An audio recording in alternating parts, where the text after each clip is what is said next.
Сәлем достар, бүгін біз шекқарынан бұқтырма дайындайтын боламыз. Ең алдымен бізге піскен шекқарын, картошка, сәбіз, пияз, сұйық май қажет болады. Шекқарынды алып, осылай турап шығамыз біркелкі. Достар, мен шекқарынды ет асқан кезде толықтай пісіріп алдым. Пісіріп, суытып, пакетке салып, тоңазытқышқа салып қойдым. Алдын ала тоңазытқыштан шығарып 2-3 сағат бұрын осылай ертіп алдым. Сіздер де осылай жасасаңыздар болады. Немесе піспеген шекқарды жақсылап жуып тазалап, суға салып 2-3 сағатқа пісіріп алсаңыздар болады. Барлық шекқарынды мен осылай турап шықтым. Сіздер кішкене үлкенет турасаңыздар да болады. Міне дайын. Енді сәбізімізді тураймыз. Мен 2 тал сәбізді алып біркелкі етіп, 4 етіп турап шықтым. Сіздер көбірек алып қоссаңыздар да болады. Барлық сәбізді осы біркелкі етіп турап тарелкаға салдым. Және картошканы да 4 етіп турап шықтым. Барлығын мен көз мөлшерімен алып жасап жатырмын.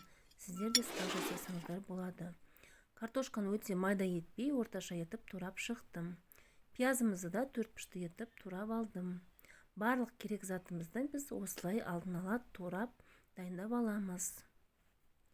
Енді қазанға сұйық май құйып, газдың астын қосып, сұйық майымыз қызғаннан кейін пиязды салып, қуырамыз жақсылап. 3 минуттай мен жақсылап араластыра отырып, қуырып алдым. Пиязымыз жақсылап қуырылғаннан кейін оның үстіне сәбізді саламыз.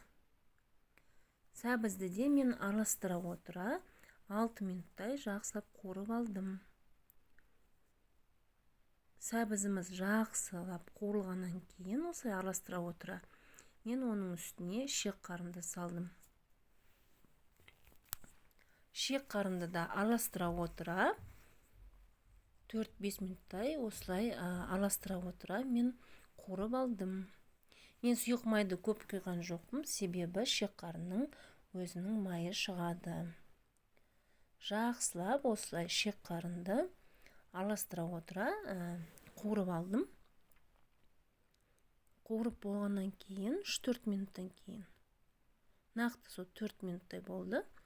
Оның үстіне картошканы салып араластырдым. Біркелкі етіп араластырып алғаннан кейін картошкамызды мен оның үстіне дәміне қарай тұз бен қарабұрышты қостым. Тұз, қарабұрышты қосып болғаннан кейін жақсылап араластырдым. Араластырып, қазанның бетін жауып, газдың астын басып қойдым. Солай 25 минуттай бұқтырып алдым. Су құйған жоқпын, су құймайсыздар. Қарынның майына өзі осылай бұқтырылып піседі. 25 минуттан кейін біздің тамағымыз дайын болды. Міне, енді тарелкаға салып береміз. Мен осылай әсемдедім. Астарыңыз дәмді болсын. Міндетті түрде жасап көріңіздер. Менің каналыма тіркелуді ұмытпаңыздар. Жаңадан шыққан видеоны көре аласыздар.